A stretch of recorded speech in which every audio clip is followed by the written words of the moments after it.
Hey everybody, Gary Stanford Jr. here. Hello. How y'all doing out there? Excited to be a part of Voices in Concert. What a wonderful event. I've had an amazing time the last few weeks here, helping put it together, doing some recruiting, getting some wonderful people involved behind the scenes. So obviously this is going to go on without a hitch, right? um, just happy to be here. Happy that so many people are involved in this movement and willing to volunteer, donate their time for a great cause. We have to start somewhere. So I'm glad that we are here and have so much talent for you guys today. Uh, Hopefully I can fit into a nice slot here today and kind of tell you about myself and what's going on my end. Born and raised in the Bay Area, have been involved in theater arts for pretty much my entire life. Spent the last decade or so doing lots of directing, stage directing, choreography, being involved in various musical theater casts with theater companies all around the Bay Area. And hopefully we can get this going again once the virus situation improves itself.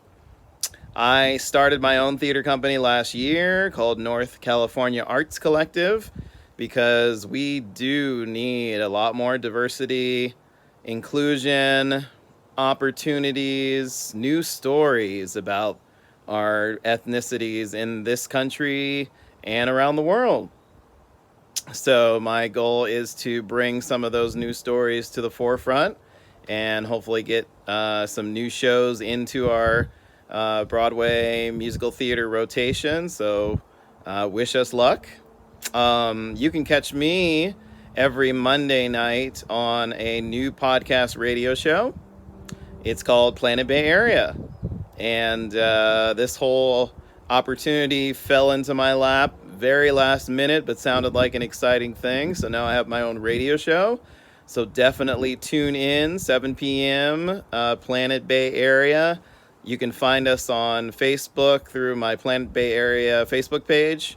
And the mothership, California Urban, is also on Facebook. And you log in, friend us on both pages, and you will get access to a variety of shows that go on throughout the week. My particular show, we're going to really deep dive into racism from probably a very unique point of view, which has been my life. And we're going to talk about the issues and try to unpack where we are today, because solving racism is not nearly as simple as getting a march going or even getting a telethon and raising money. Like, we're going to have to take even more steps with the resources, with the people who want to be involved, take more steps and really try to figure out who we are and how we communicate and how we got to this point. So, so I'm excited to be a part of that. We'll be talking every Monday night. I'm going to bring on guests. We're going to have group panel discussions. We're going to dive into many different aspects of our social structure and really highlight people who don't really get an opportunity. Primarily, people of color, and especially with socioeconomic, sexual orientation. There's so many groups that don't get an opportunity to speak in mainstream media, and that's what we built, and that's how we like it. So the question is, do we really, really want the change? Are we really ready for the change? What do you think, audience? What do you think? Because I'm not sure. I'm not too convinced. We've done a lot in 2 weeks, and there's been a few changes made, but there are real systematic issues that we need to address, and we need to kind of take a few steps back and look at where we are. So, yeah, so I'm once again glad to be here, glad to be part of this fantastic um, uh, event, and I will be tuning in throughout the day to check out all these wonderful performers. I know a handful of them personally, so excited to see them show off their talents. And hopefully, this will lead to maybe some more opportunities to have this type of event, or maybe take this event to other venues and give more people an opportunity to really be involved and contribute something to this movement. Um, yeah, it's really fascinating how all this came about. I don't think black people were necessarily ready to open the doors and reveal all of how we feel about racism and just start talking to white people about what we're going through. This wasn't necessarily the right time or place, but it happened.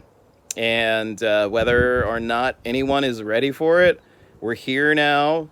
And I think a big part of it is just really understanding where everyone is, especially emotionally, because just with all of these horrible events with, George Floyd and Breonna Taylor, et cetera, et cetera, et cetera, like that is more than enough trauma for black people. So anything else that we pile on to that, whether it's seemingly positive in terms of some unified movement or not, it's all adds to the trauma, because we have to talk about what we've been through personally and relive all of that, because every black person's been through a whole list of things, and the older you get, the more you go through. So yeah, so really understanding that part of it is very essential. I think we're going to find that a big part of this movement involves white people kind of going into your own circles and really unpacking your own selves and really unpacking your own lives and the history, your histories, and really taking a look at like what's really happened in this country. If you look at our education system, if you look at what we've been taught in this generation, history, previous generations, before that, it leaves out a lot of info. There's a lot of info in regards to racism, in regards to colorism, in regards to bigotry, in regards to lots of violent acts of racism that are definitely not in any history books, and definitely part of our culture, and definitely part of our relatives' culture. In fact, for white folks, I'm pretty sure if you have multiple generations here, you probably were involved or definitely knew of firsthand what has happened in our history. So all of that needs to be figured out, because it's history repeating itself right now. And things that we did 50 years ago, we're doing again today. Things that we did 100 years ago, we're doing again today. So we're not learning from what we've done, and we fall into these traps of our society, and we fall into these, red-lined, all white neighborhoods, all black neighborhoods, all white schools, all black schools, all white leadership in companies and organizations, and no black people, et cetera, et cetera. The same that it was in 1922, right? So yeah, so keep that in mind, that we kind of have to look at ourselves and redefine how we live day to day. Redefine what we really want for our kids. Who do we want our kids to grow up with? Who do we want our kids to go to school with, and why? And what is going to happen to them when they become adults?